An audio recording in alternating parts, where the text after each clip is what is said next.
शाबाश। आज रवि की जिंदगी का आखिरी दिन है। उसकी जीप यहां से गुजरेगी तो धमाके में उसकी जान और मेरा इंतकाम दोनों खत्म हो जाएंगे।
रवि, तुम्हें चोट तो नहीं आई?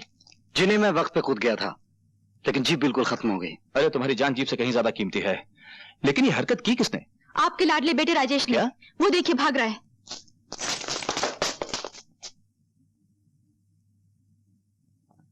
मुझे बचा लो माँ, मुझे बचा लो। आज तुम्हें कोई नहीं बचा सकता। क्या हुआ? क्या किया है मेरे राजेश ने? आज ये एक ही छलांग इंसानियत की आखिरी हद से गुजर गया है। तुम जानती हो, आज इसने रवि की जान लेने की कोशिश की। रवि की? क्या ये सच है?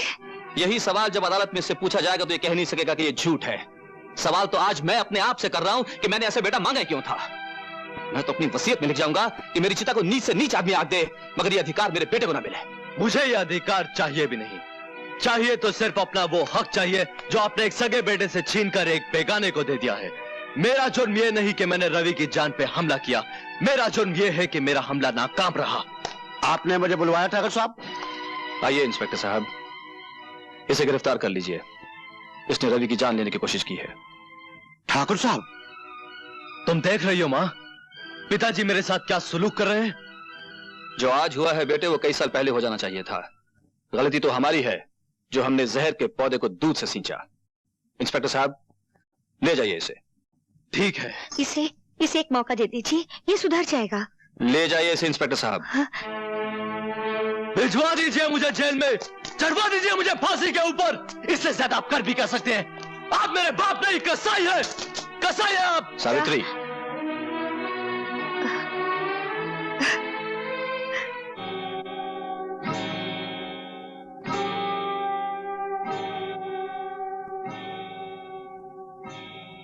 क्या खबर लाए मंगलू?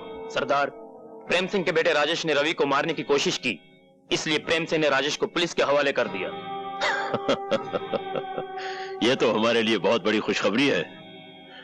अब शमशेरा बेटे को पुलिस से आजाद करा के उसे उसके बाप ठाकुर प्रेम सिंह को मारने के लिए इस्तेमाल करेगा, और फिर ठाकुर प्रेम सिंह की चिता तैयार करेगा शमशेरा, और उसमें आग लगाएगा उसका बेटा राजेश।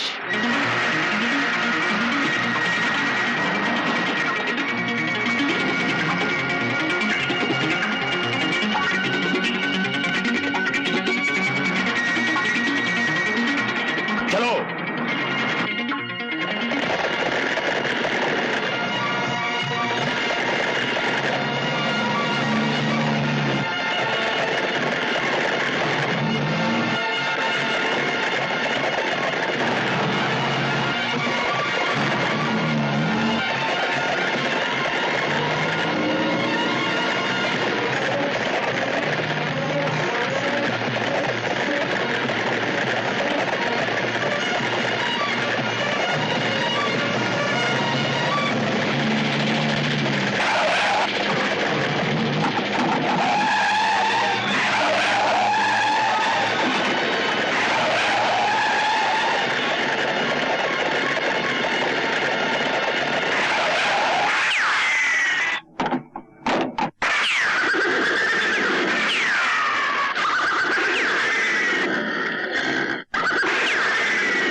प्रेम सिंह? क्या? ये क्या कह रहे हो तुम?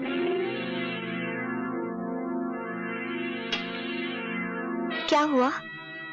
शमशेर और उसके आदमी राजेश को उठा के ले गए हैं। नौजवान, तुम्हारे दिल में यह सवाल उठ रहा होगा कि मैंने तुम्हें क्यों बचाया है। जवाब सुनने के लिए मैं सर से पांव तक कान बन गया हूं। मेरा एक रिश्ता तुम्हारे बाप से है और दूसरा तुमसे। तुम्हारे बाप से मेरी पुरानी दुश्मनी है और तुम्हारी कहानी उस दुश्मनी से भी बहुत ज्यादा पुरानी है। डैडी से आपकी दुश्मनी क्यों है मैं जानता हूं, नहीं जानता तो दूसरी कहानी नहीं जानता। 20 साल पहले मेरा इकलौता बेटा मर गया था। तुम्हें सामने देखा तो मुझे लगा जैसे मेरा बेटा ही वापस आ गया हो। अगर आज वो जिंदा होता तो तुम्हारी ही उम्र का होता। उसके खून में भी जवानी की आग भड़क रही होती, आंखों से शोले लपक रहे होते, मेरे दुश्मनों को जलाकर राख कर देने के लिए। अगर तुम्हारे बाप से मेरी दोस्ती होती तो मैं उसे कहता कि मेरा सब कुछ ले लो, लेकिन अपना बेटा मुझे दे दो। आप अपने दुश्मन के बेटे को अपना बेटा बनाने के लिए तैयार हो जाते? तैयार ही नहीं, बेकरार हूं। और सोचो तो अपने आदर्शवादी बाप के पास तुम जाकर करोगे भी क्या? वो फौरन तुम्हें पुलिस के हवाले कर देगा। कत्ल की कोशिश के इल्जाम में तुम्हें कम से कम 10 साल की सजा तो होगी ही। जेल से बाहर निकलोगे तो तुम्हारी जवानी ढल चुकी होगी। खून में भड़कते हुए शोले बर्फ से भी ज्यादा ठंडे हो चुके होंगे। जिंदगी का जुलूस चल तो रहा होगा, लेकिन शमशान की तरफ जाती अर्थियों की तरह। मुझे बचा लीजिए अंकल, बचा लीजिए। अपने मरे हुए लड़के के सदके मुझे अपने आप से अलग मत कीजिए। कैसे कर सकता हूं बेटे? अपने जिस्म से अपनी जान को कौन अलग कर सकता है? और फिर मेरी जान तो पूरे 20 साल के बाद वापस आई है। अरे तू क्यों रो रहा है? क्यों रो रहा है? मंगलवार रात को 8 बजे बारात लेकर आ जाना, मैं तेरी शादी मैना से करवा दूंगा। मंगलवार रात को 8 बजे। आगे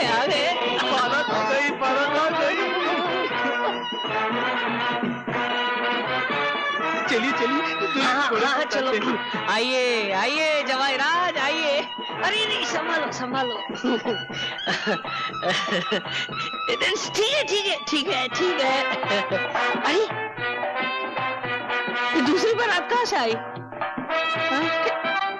ये कौन है? ये कैसे हो सकता है? लेकिन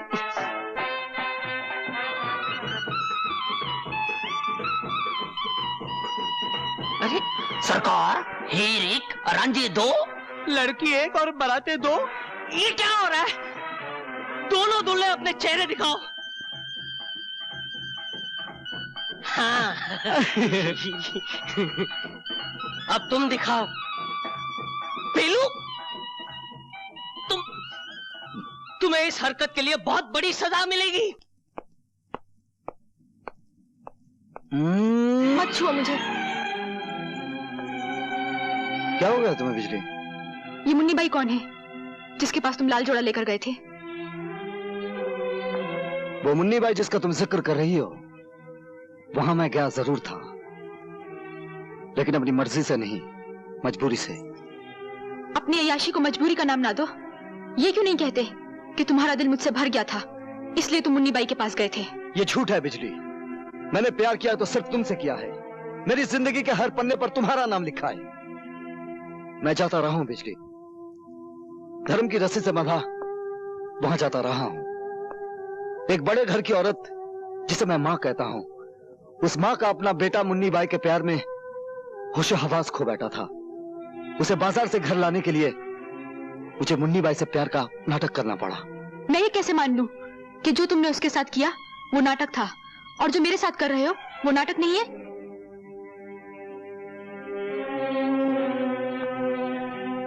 मेरी आंखों में आंखें डालो और होंठों पे होंठ, तो मैं खुद ब खुद पता चल जाएगा कि मैं सच कह रहा हूं या झूठ?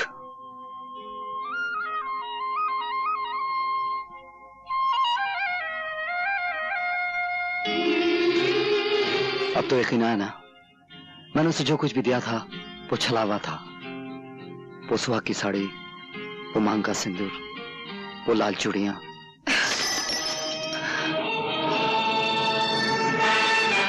ये लो अपनी लाल चूड़ियां और पहना दो उस छिनाल को जिसे तुम अपने गले लगा रहे हो। दुनिया के तमाम जानवर अपने बच्चों की परवरिश अपने दूध से करते हैं, सिर्फ नागिन अपने पिल्लों को अपने जहर से पालती है। और फिर मैं तो वो नागिन हूँ जिसने सदियों से और नस्लों से सिर्फ जहर ही पिया है। मैं तुम्हें फिर मिलूंगी और जब मिलूंगी तो वो सारा जहर एक साथ तुम्हारे मुंह पर उलट दूंगी।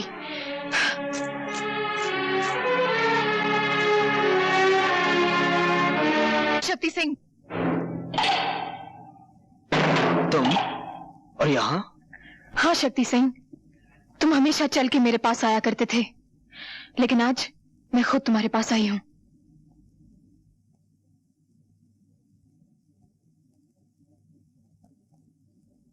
प्यासा पहले कुएं के पास आया करता था, आज कुआं चल के प्यासे के पास आया है। मेरी प्यास तो सिर्फ तुमसे शादी करने से है, तुम्हें अपना बनाने से है, तुम्हारी मांग में सिंदूर भरने से है। मिलन ऐसा होगा हमारा जैसे सारंगी और तबले का होता है।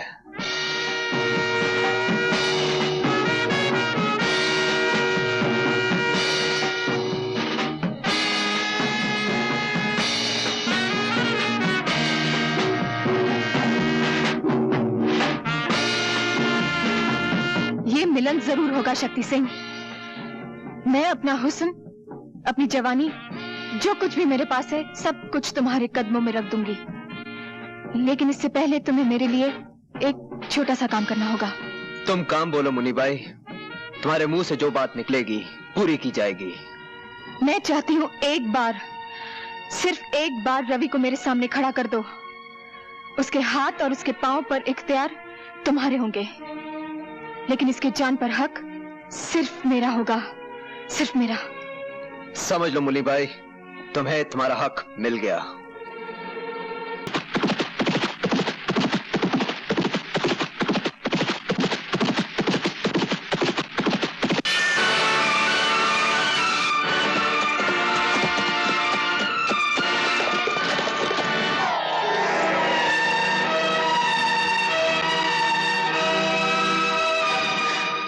रवि, ओ गॉड, अपने रहमत के फरिश्तों को हुक्म दो कि वो रवि के सिरहाने खड़ी हुई उसकी मौत को उसे छूने की इजाजत न दे। बरसों पहले जो कहानी इस अस्पताल में शुरू हुई थी, वो ऐसे अस्पताल में खत्म न हो। कौन सी कहानी माँ?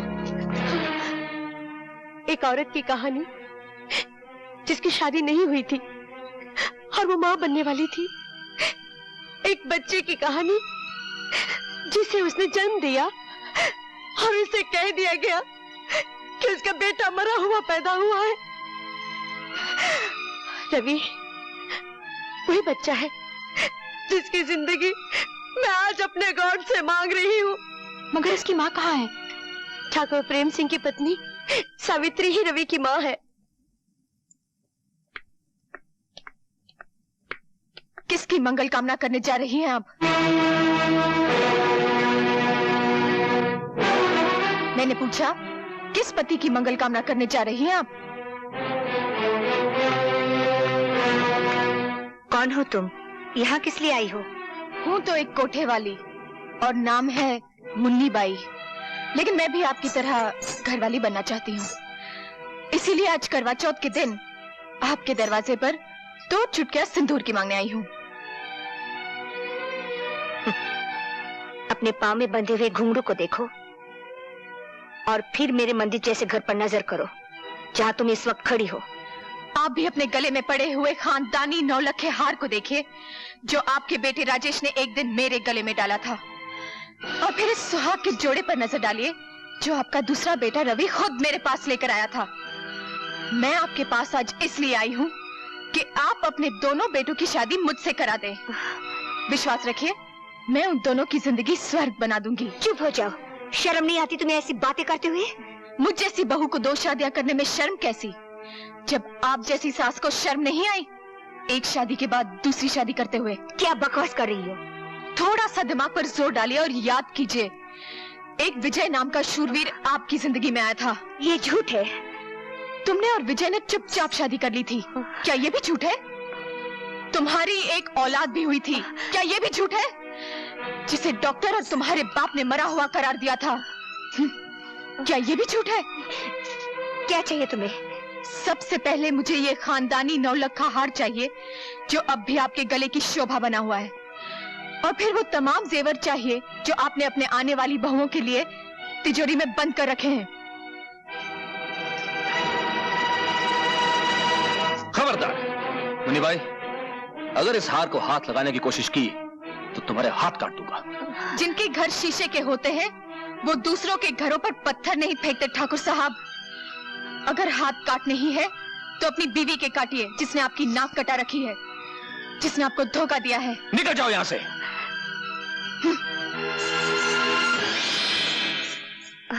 अब मैं तुमसे पूछता हूं सावित्री, जो कुछ इसने कहा क्या वो सच है?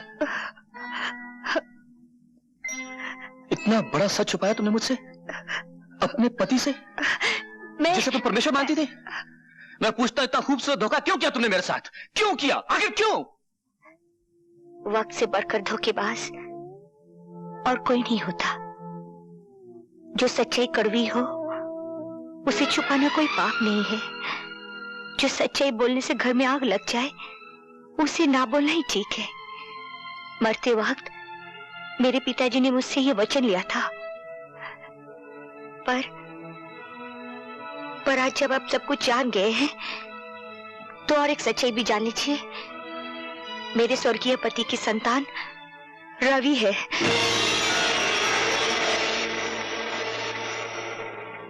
पर मैं आपके चरणों की सौगंध खाकर कहती हूँ, ये जानती हुई कि रवि मेरा बेटा है, मैंने उसे आज तक बेटा कहकर पुकारा नहीं। माँ के सामने बेटा हो और माँ उसे गले से ना लगाए, ये कोई छोटी बात नहीं है। बड़े बड़े कारनामे हैं तुम्हारे, छोटा काम तो तुमने कभी किया ही नहीं ना। मेरे बेटे राजेश को जानबूझकर इतना प्यार दिया कि वो गलत रास्ते पे चला जाए। ममता का नाटक करके जहर दिया तुमने उसे, और एक माँ होकर धीरे धीरे उसे गुनहगार बना दिया, और फिर अपने असली बेटे को एक देवता के रूप में मेरे सामने पेश कर दिया। ये सच नहीं है। मैं जिंदा नहीं छोड़ूंगा तुम्हें। बाबूजी!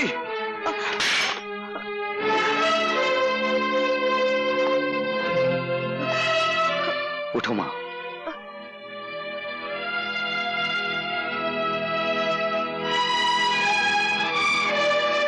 भगवान की निगाहों के सामने कोई गिरा हुआ नहीं होता। बाबूजी, पहाड़ से फेंका हुआ आदमी शायद बच जाए, लेकिन नजरों से गिरा हुआ आदमी कभी नहीं बचता। और आज आप मेरी नजरों से गिर गए। रवि! मैं इतना ऊंचा नहीं सुनता कि गिरे हुए आदमी की बात ना सुन सकूं। मेरी माँ कितनी महान है, आपकी मर्यादा रखने के लिए इसने कितना बड़ा त्याग किया है। कोई माँ अपने बच्चे से दूर नहीं रह सकती, लेकिन मेरी माँ ने वो करके दिखाया है कि सारी नारी जाति को गर्व होना चाहिए। नीच कमीने मेरे ही टुकड़ों पर पलता और मुझसे जबान लड़ाता है। अगर तूने जलील औरत की हिफाजत करनी बाबूजी, अभी तक इस हाथ ने आपको बचाने की कोशिश की है, क्योंकि वो मेरा परम धर्म था। लेकिन मां पर अगर किसी ने हाथ उठाया तो यह हाथ मां के बेटे का फौलादी हाथ बन जाएगा, और मां की हिफाजत करना मेरा परम धर्म होगा। चलो मां। नहीं रवि, मैं इन्हें छोड़कर कहीं नहीं जाऊंगी। मैं इस घर में डोली में बैठ कर आई थी, अब तो इस घर से मेरी मिट्टी उठेगी। मेरे लिए तुम मिट्टी ही हो, जब चाह उठ जाओ। सुना मां, लेकिन मेरे रहते हुए उन लोगों की मिट्टी उठेगी जो तुम्हारी मिट्टी खराब करना चाहते हैं। चलो।